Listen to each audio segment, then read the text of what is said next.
کریم، برادران اسلام، الحمدللہ رمضان المبارک کے فرائض، فضائل اور احکامات کے بارے میں دروس سابقہ میں نے باتیں عرض کر دی تھیں، اور اسی طرح لیلۃ القدر کی عظمت اور اس کی برکت اور اس کی فضیلت کے بارے میں بھی میں نے عرض کر دیا تھا کہ اس رات کو جسے اللہ تبارک و تعالیٰ نے 1000 مہینے کی عبادت سے زیادہ بہتر قرار دیا ہے، حتیٰ کہ بعض علماء کرام نے تو یہ بھی فرمایا ہے کہ حضرت سلیمان علیہ السلام کو جو اقتدار ملا تھا وہ 500 مہینے کا تھا، اور اسی طرح ذوالقرنین نے جو سفر کیے تھے وہ بھی 500 مہینے کے تھے، تو ان دونوں کو ملا کے گویا 1000 مہینہ بنتا ہے۔ تو اللہ تبارک و تعالیٰ نے حضور کو لیلۃ القدر کی عظمت کے طور پہ وہ 1000 مہینے سے افضل رات قرار دے دی، اور یہ بھی حضور نے فرما دیا کہ تحروا فی العشر الاواخر، رمضان شریف کے آخری 10 دنوں میں اس کو تلاش کرنے کی کوشش کرو۔ اور اسی طرح رمضان المبارک میں ایک اہم عبادت ہے جسے تراویح کہا جاتا ہے۔ ایک تو یاد رکھیں کہ بہت سارے لوگوں میں اختلاف ہے، بعض لوگ تراویح اور تہجد کو ایک سمجھتے ہیں اور سب کو قیام اللیل کے نام سے یاد فرماتے ہیں، اور بعض علماء فرماتے ہیں کہ اصل میں بات یہ ہے کہ جو نماز سارا سال تہجد کہلاتی تھی وہ رمضان شریف میں آ کے تراویح کہلاتی ہے۔ لیکن محققین علماء جو ہیں، جیسے کہ علامہ شیخ الاسلام ابن القیم رحمہ اللہ تعالیٰ ہیں، اور اسی طرح علامہ نووی رحمہ اللہ تعالیٰ ہیں، ان سب نے یہ تحقیق کی ہے، اور بہت سارے علماء اہل حدیث جن میں حضرت مولانا نذیر حسین دہلوی رحمۃ اللہ علیہ اور دیگر علماء کرام ہیں، انہوں نے فرمایا ہے کہ نہیں، تراویح ایک الگ عبادت ہے اور تہجد ایک الگ عبادت ہے۔ تہجد جو ہے وہ پورے سال میں ہوتی ہے، اور تہجد کے لیے تو افضل یہی ہوتا ہے کہ وہ رات کے آخری حصے میں پڑھی جائے، اور تہجد میں افضل یہ ہوتا ہے کہ 4 رکعت کر کے پڑھی جائے، جیسے کہ ایک حدیث مبارک میں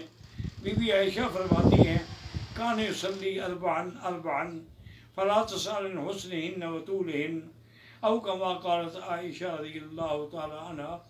کہ حضور 4 رکعت پڑھتے تھے، لیکن میرا بیٹا آپ کی نماز کا جو طول تھا، طول قرات تھا، اور اس میں جو حسن تھا، اس میں جو حلاوت تھی، اس میں جو ایمانی جذبات تھے، اس کا آپ کیا تصور کر سکتے ہیں؟ کون ہے جو حضور صلی اللہ علیہ وسلم جیسی نماز پڑھ سکے؟ تو اس لیے تہجد ایک الگ چیز ہے۔ اور جہاں تک تراویح کا تعلق ہے، ابتدا میں حضور صلی اللہ علیہ وسلم نے صرف 3 رات تراویح پڑھائی ہے۔ ایک رات جو ہے آپ نے رات کے پہلے حصے میں پڑھائی، دوسری رات آپ نے آدھی رات تک پڑھائی، تیسری رات آپ نے سحری تک پڑھائی۔ تو آپ نے 3 راتیں نماز پڑھائی، اس کے بعد آپ نے نماز چھوڑ دی۔ صحابہ انتظار کرتے رہے، لیکن حضور تشریف نہیں لے آئے۔ صبح کو فرمایا کہ میں جان کر نہیں آیا تھا کہ اللہ کو اگر یہ میری ادا پسند آ گئی تو کہیں میری امت پر یہ نماز فرض نہ ہو جائے، اگر فرض ہو جائے تو پھر ادا کرنا آپ لوگوں کے لیے مشکل ہوگا۔ تو پھر یہ تھا کہ ہر آدمی متفرق طور پہ تراویح پڑھتا تھا، لیکن اللہ تبارک و تعالیٰ نے یہ عظمت جو ہے سیدنا امیر المؤمنین عمر رضی اللہ تعالیٰ عنہ کے مقدر میں لکھ دی تھی کہ آپ نے تمام لوگوں کو جمع کیا، اور حضرت ابی بن کعب جو تمام صحابہ میں سب سے بڑے قاری تھے، ان کے پیچھے آپ نے حکم دیا کہ تراویح ادا کی جائے، اور وہ تراویح حضرت عمر کے عہد سے لے کر آج تک حرمین میں بھی 20 رکعت تراویح اور 3 رکعت وتر پڑھے جاتے ہیں، اور یہی عمل تھا جو جاری و ساری رہا، اور یہی عمل تھا جو مقبول ہوا۔ حتیٰ کہ امام مالک رحمۃ اللہ علیہ فرماتے ہیں کہ ہم نے اہل مدینہ میں کسی کو بھی نہیں دیکھا کہ وہ 8 رکعت پڑھتا ہو یا 8 رکعت پڑھ کے چلا جاتا ہو، بلکہ سب لوگ جو ہیں وہ یا تو 20 رکعت تراویح اور 3 وتر پڑھتے ہیں، یا کبھی کبھی بعض مالکی علماء 36 رکعت بھی پڑھتے تھے۔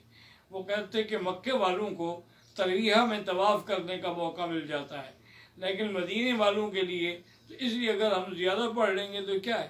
کیونکہ اصل مقصود تو قیام رمضان ہے کہ من صام رمضان ایمانا و احتسابا غفر له ما تقدم من ذنبه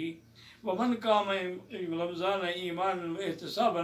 غفر لہ ما تقدم من ذنبی۔ اور اسی طرح میرے ایک بزرگ ہیں،